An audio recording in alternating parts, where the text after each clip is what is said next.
नमस्कार, मी सौ निर्मला आपशिंगेकर. आज आपणास गव्हाच्या पिठाचं उत्तप्पा सादर करीत आहे. 1 वाटी गव्हाचं पीठ घेणे आणि अर्धी वाटी रवा घेणे.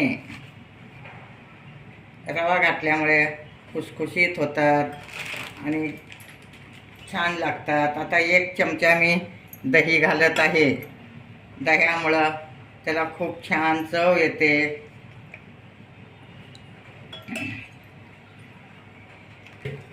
नंतर व्यवस्थित कालवून घेणे.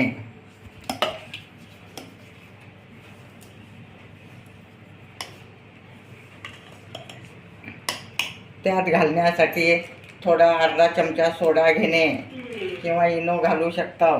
1 टमाटा चिरून घेणे, 1 गाजर चिरून घेणे, शिमला मिरची घेणे, हिरव्या मिरच्याची पेस्ट, आलं लसूण घेणे, कोथिंबीर घेणे, 1 कांदा चिरलेला घेणे, मीठ घेणे, धन्या जिऱ्याची पावडर घेणे आणि पुदिना घेणे. हे सगळे साहित्य पीठ कालवून झाल्यावर घेणे. त्यात मी आता थोडा सोडा घालत आहे. सोड्यामुळं खुसखुशीत होऊ शकतात. आता व्यवस्थित कालवून घेणे. पाणी घालून कालवून घेणे. आता आधी 1 वाटी पाणी घालत आहे मी. 1 वाटी पाणी घालून झाल्यानंतर व्यवस्थित कालवून घेणे. दही, रवा, गव्हाचं पीठ हे अगदी व्यवस्थित कालवून घेणे. आता आणखी 1 वाटी पाणी घालत आहे. 2 वाट्या पाणी घेणे. अशा टाईपमध्ये तुम्ही उत्तप्पा घरच्या घरी सकाळी नाश्त्यासाठी करू शकता. हे गोळे सगळे व्यवस्थित कालवून घेणे.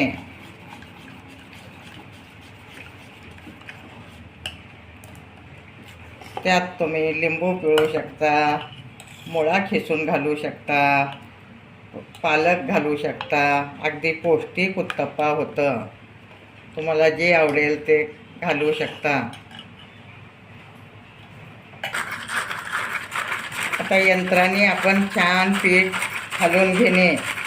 एकजीव झालं आहे. अशा टाईपमध्ये तुम्ही हलवून घेऊ शकता, हाताने कालवून घेऊ शकता. अगदी रवीनं जरी हलवलं तरी चालू शकेल. आता आपण चमच्याने हलवून पाहू शकता तुम्ही. 1 वाटीला 2 वाटी पाणी घातलं आहे. आता टमाटा घालणे, 1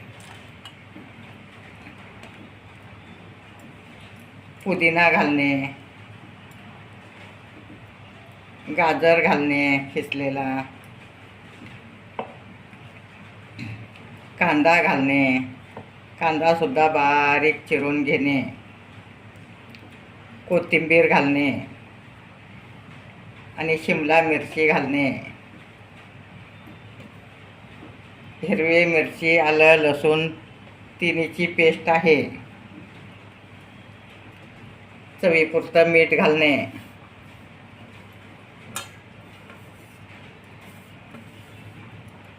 धन्या जिऱ्याची पावडर घालणे,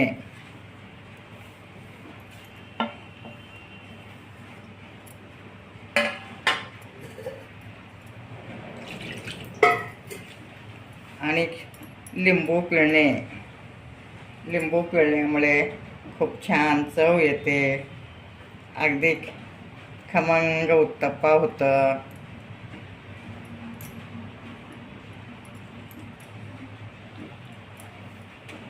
आणि सगळं एकत्र कालवून घेणे.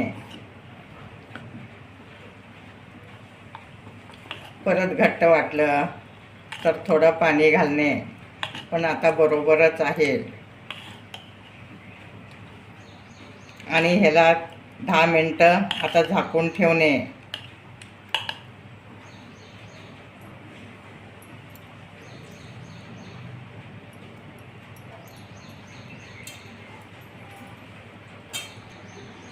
आता असं झाकून ठेवणे 10 मिनिटं. रवा भिजून छान वर येतं. आता आपलं पीठ छान मुरलं आहे. अगदी व्यवस्थित रवा पण मुरला आहे. तव्याला तेल लावून घेणे.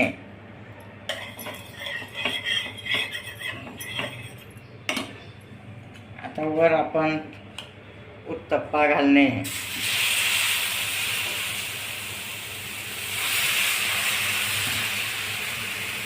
अशा टाईपमध्ये झटपट होणारी रेसिपी आहे.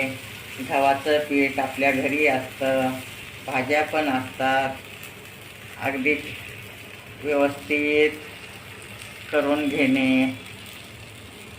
आता वर झाकून ठेवणे.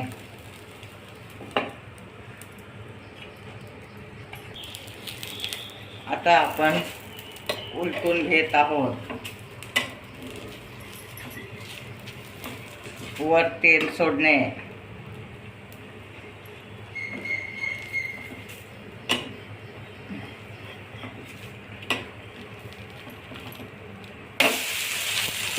परत झाकून ठेवणे.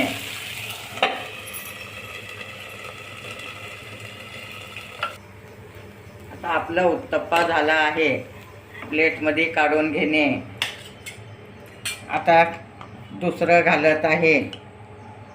त्यात गाजर, टमाटा, पुदिना, कोथिंबीर, आलं, लसूण, परत कांदा, टमाटा, गव्हाचं पीठ, रवा हे सगळं घालणे. थोडा घालणे किंवा इनो घालणे. इनो घातल्यामुळे खूप खुसखुशीत होतात आणि खायला एकदम चविष्ट लागतात.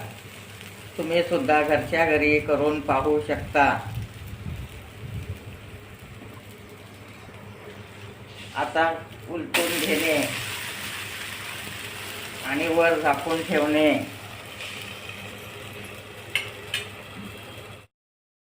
गव्हाचं पीठ आणि रवा याचा उत्तप्पा तयार आहे.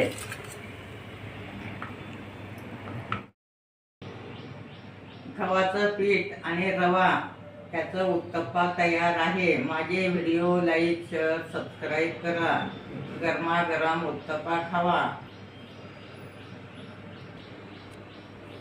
शेंगदाण्याची चटणी आणि दही ह्याच्यासोबत खूपच छान चविष्ट लागतं. किंवा पुदिन्याच्या चटणीबरोबर खाऊ शकता, टमाट्याच्या सॉसबरोबर खाऊ शकता. अगदी चविष्ट उत्तप्पा झाले आहे. कमेंट करा आणि उत्तप्पा कसा झाला आहे ते सांगा.